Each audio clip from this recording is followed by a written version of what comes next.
date and time, June 11th, 2014 at 1300. Operative Chris Hall, former Marine working under General Tacard as Spec Ops. Is this all correct so far? Yes. Alright, good. I actually worked under Tacard myself back then. Okay, so before we go anywhere, give me a brief summary of what exactly you did for the Spec Ops team you were on. Okay, well, I was one of the infiltrators. We had 3 out of 6 doing that.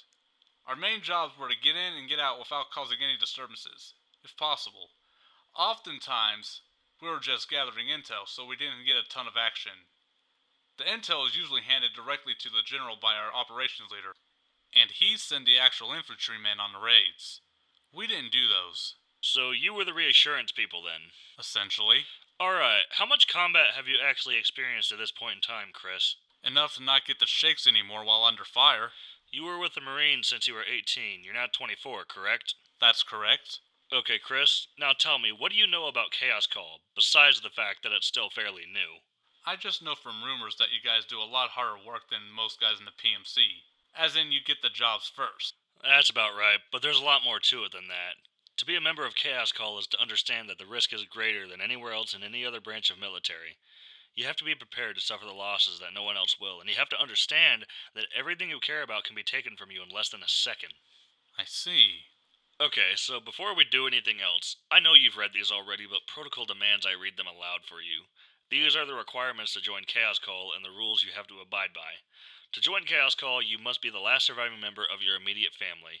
If any family is left, they have to join Chaos Call alongside you in order for it to be acceptable.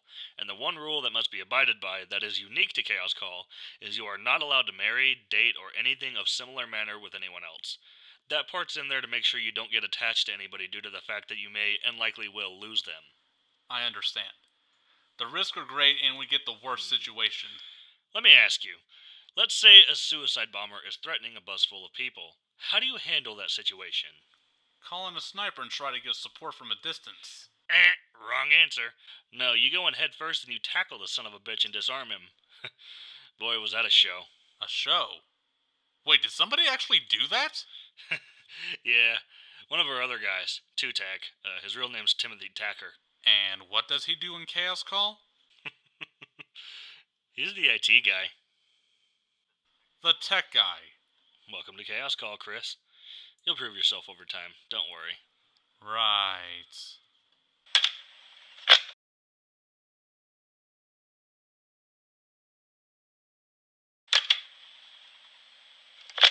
So normally I would have introduced you to the rest of Chaos Call, but they aren't here at the moment. I have them out on a mission, that's why. But I'm going to give you their names and occupations in the unit because I have to get this out of the way. Normally I would have done it on day one, but like I said, they're out at the moment. I understand. It'll also help when I do finally get to meet them. Yeah, well don't worry too much. They're badasses, but not jackasses. Good to know. Alright, well I'll start with myself, for the time being. My name is Lucas Blaine. I am the operations leader as well as manager of business transactions and mission handling. You'll be under my command unless instructed otherwise by me. No one else in Pyrotech overrides my authority on Chaos Call, so don't let any of them try to say otherwise. Understood, boss. Next is Hannah Evans. She is the on-mission leader should I be unavailable or otherwise preoccupied, and she also handles briefings before ops. She's pretty open to suggestion during briefings, so if you feel the need to add anything, just raise your hand. She's also a damn good soldier, just to make the note. Does she do the briefings all the time, or just when you're gone? All the time, unless it's special occasion, then I'll be there personally. Okay. Next is Anthony Haraway. He's the intelligence expert, and he's basically our version of an infiltrator. He's not much of a joker, but he isn't an ass about it, so don't worry. Yeah, my team had 3 of those guys. We've got one. Just one? It's all we need. Well, shit. Then there's Tessa Haraway. Oh. Are they related? Yep, they both joined at the same time. Tessa is a stepsister, though. She's not from America. She's Swedish. She handles comms on ops and makes sure they're functional at all times.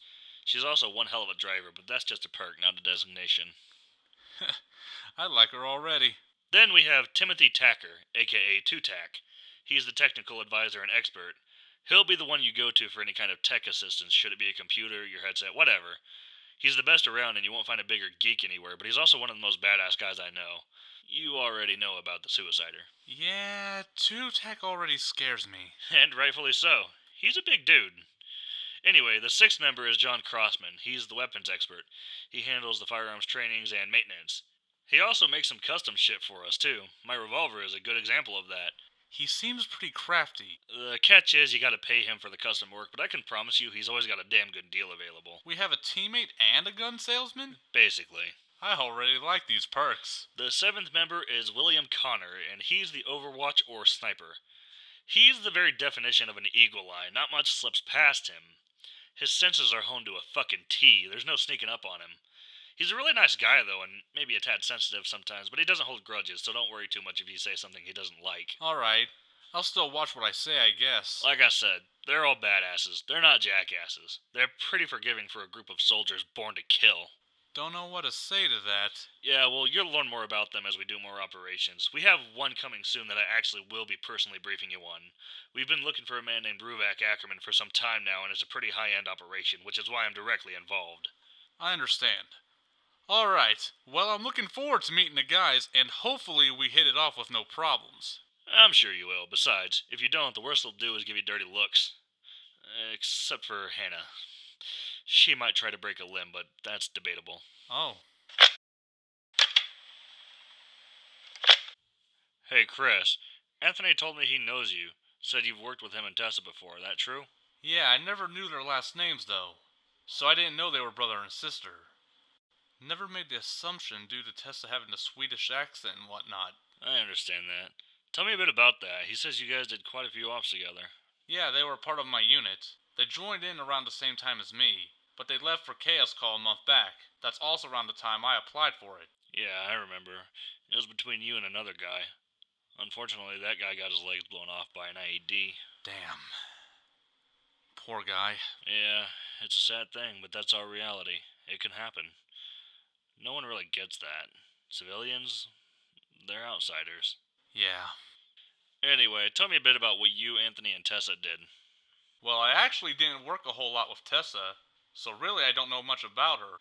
Anthony, on the other hand, I know fairly well. I remember you told me he's not much of a joker, and I feel the need to agree. But anyway, Anthony and I were both infiltrators, which is probably why he is so natural at it. Yeah, had I known that you knew him, I might have skipped over him, but oh well, go on. Anyway, we usually got pretty small operations, extracting intel, but sometimes we had to rescue some POWs. I remember one op went bad. That hit Anthony pretty hard. Yeah, a POW got killed, right? Yeah. So he mentioned this. Yeah, it was in his tape if you want to give it a listen sometime. He didn't go into detail about it, though. Yeah, I might. But anyway, we were on a rescue op to secure a POW. Turns out there were two, and they were brothers. Command kept telling Anthony that only one of them was a priority, and Anthony kept fighting back, telling them, "It's a human life still. You can't value that like this," and saying it's all kinds of bullshit. Command finally agreed to let Anthony extract them, but on the way out, we got ambushed. I don't even know who they were. They weren't natives at the time. We were in South America. But they had different sigils on their gear than I've seen. Interesting. Go on. So we had to duck into cover for a bit. Eventually, we made it into a truck. Me and the target got into the cab, and Anthony jumped in the back with the other guy. We were being chased down and shot at for a short time, until Anthony disabled their vehicle. But when he looked down to check on the guy, he had a bullet in his forehead. They got him while we were moving at some point. And Anthony beat himself up over that ever since. I remember him saying how fucked up it was. Saying if he hadn't spent the time arguing with Command and just did it anyway, that ambush wouldn't have happened. They wouldn't have had time to surprise you guys. Yeah. He never spoke about it again. But we could all tell it was eating away at him. Shortly after that, he joined up here. Tessa was on comms at the time, right? Yeah, I believe so. I see. Alright, Chris. I'm glad he joined up. He's a damn good soldier. I can't help but wonder, how does he handle this stuff nowadays? I wonder if he's gotten cold. I hope not. That's why a lot of guys liked him. He valued life. I hope he has gone cold. Chaos Call isn't meant for someone who still holds on to these things. We don't get to do that. If we did, we wouldn't be doing the things we do. We make the hard choices. Maybe you're right. I don't know, though. Yeah, the only one who can figure that out is him.